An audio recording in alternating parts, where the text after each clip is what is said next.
মই আপোনাক প্ৰশ্ন এটা সোধো, আপোনাৰ কাৰণে আটাইতকৈ ভয় লগা বা ৰিস্কি কাম কি হ'ব পাৰে? তেতিয়া আপুনি 100% ক'ব যে নতুনকৈ ব্যৱসায় আৰম্ভ কৰা নাইবা কোনো কামত ইনভেষ্টমেণ্ট কৰা কামটো আপোনাৰ বাবে সবতকৈ ৰিস্কি হ'ব। কিন্তু ফাইনেন্সিয়েল এক্সপাৰ্টৰ মতে সবতকৈ ৰিস্কি কাম হ'ল এটা চাকৰিৰ ওপৰতে গোটেই জীৱন নিৰ্ভৰ কৰা।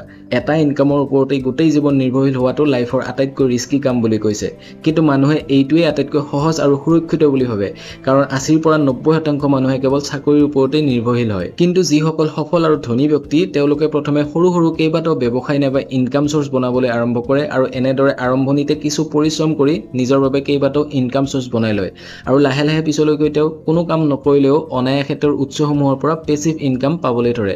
অৰ্থাৎ তেওঁলোকে প্ৰথমে অলপ কষ্ট কৰি নিজৰ সময় আৰু মূলধনক ইনভেষ্ট কৰে আৰু পিছলৈ সেই মূলধনখিনিয়ে তেওঁৰ বাবে কাম কৰি দি থাকে আৰু তেওঁক ৰেগুলাৰ ইনকাম দি থাকে।